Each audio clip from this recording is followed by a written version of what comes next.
Many years ago, in a land called Egypt, there lived a very mean king. Egyptian kings were called pharaohs.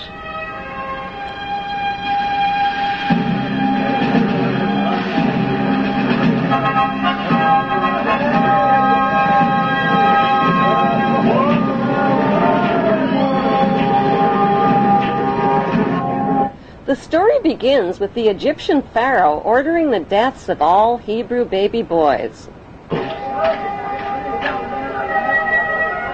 Oh, no! They won't get my baby. I'll find some way to save him. The Hebrew mother of baby Moses tries to save him by hiding him in the bulrushes on the Nile River. What's that? A baby!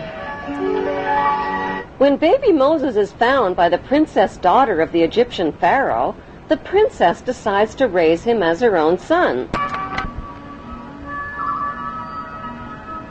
Moses now has two mothers, a royal Egyptian princess mother and a non-royal Hebrew mother who hides her identity as Moses' Hebrew mother, gets a job as a servant at the palace, and helps the princess raise Moses. Why did the Bible omit the historical names of the pharaoh's princess daughter and the pharaoh? Their historical identities can be found by comparing the dates and events of the Bible story with factual Egyptian history. All dates followed by the letters BC count backwards to 0, which is the beginning of today's Christian calendar. Bible researchers have calculated the birth of Moses at around 1520 BC. The ruling pharaoh of Egypt at that time was Thutmose I, and his princess daughter was Hatshepsut. Egyptian history verifies that Princess Hatshepsut married her brother named Pharaoh Thutmose II. But when Hatshepsut couldn't produce a male heir to the throne, her brother husband chose a non-royal mistress named Isis to produce a male heir and named their son Thutmose III. Hatshepsut raised the boy as her own son, even though Isis was his real birth mother. The Bible story of Moses closely matches the factual Egyptian story of Thutmose III. Even the names Moses and Thutmose are almost identical. In the Bible story, Moses gives up his big chance to be the richest, most powerful ruler in the ancient world to become a lowly, poverty-stricken Hebrew laborer. But wouldn't becoming ruler of Egypt and Canaan have been the most intelligent way to help his fellow Hebrews?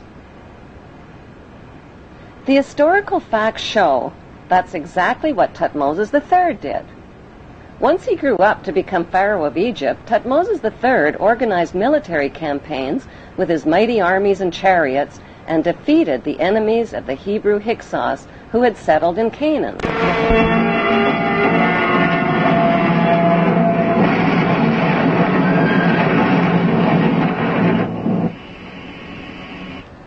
After his famous Battle of Megiddo in Canaan in 1479 BC, Thutmose installed district governors in garrison cities throughout Canaan. Did Thutmose choose his district governors from the 12 Hebrew tribes named in the Bible?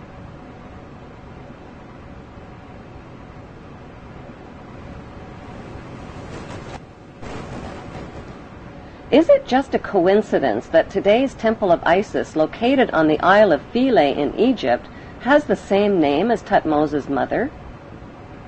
Some suggest that Thutmose III built the original Temple of Isis to honor his Hebrew mother, who was named after the goddess Isis, and that the temple was later restored by the Ptolemy kings. An inscription inside the temple identifies Isis as the mistress queen of Egypt. Today, Thutmose III is immortalized in stone in the corporate city-state of London, right next to his Egyptian obelisk honoring the pagan Egyptian god Amun. Why has UNESCO and others spent billions of dollars and years of labor moving the massive tonnage of the Isis temple and obelisks honoring the pagan god Amun? The answer lies within the continuing Bible story. After the Hebrews settled in the land of Canaan, They renamed it Israel. Their king, King David, reigned for 50 years. Egyptian history reveals that Pharaoh Susenes also ruled Canaan for nearly 50 years at the same time as the biblical King David. Both battled the same enemy called the Sea People or Philistines.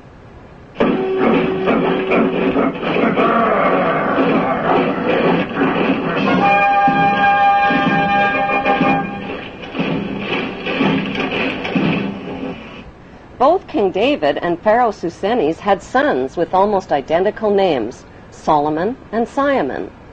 The name of biblical King David's son, Solomon, means son for Saul, and O-M-O-N is an alternative spelling of Ammon.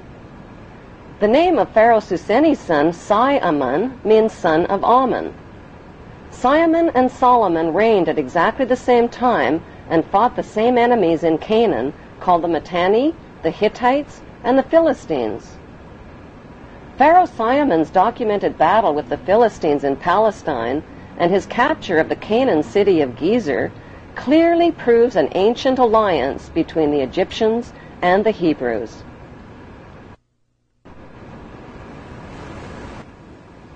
The famous King Solomon's temple in Jerusalem means Temple of the Sun God Ammon.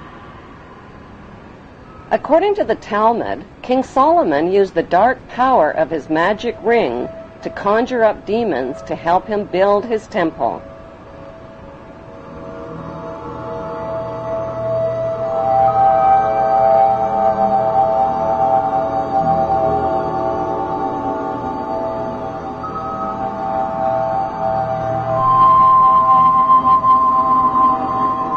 The temple became the center for sexual orgies, the worship of golden idols, and for animal and human sacrifices, including the sacrifice of infants and children.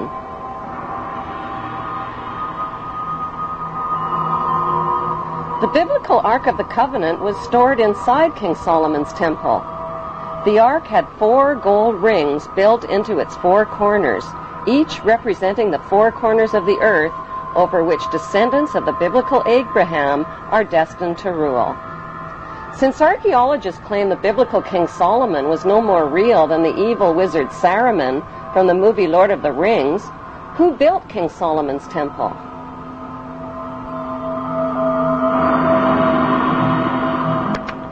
The temple was most likely built by Pharaoh Simon, who King Solomon's fabled character was based on. Today, all that remains of the temple is the Wailing Wall, where Israel's Jews still gather to worship in Jerusalem. Did the Hebrew authors of the Bible's Old Testament really expect readers to believe that Abraham lived to be 175? That his sister wife Sarah gave birth at age 90? That Moses turned staffs into snakes and rivers into blood?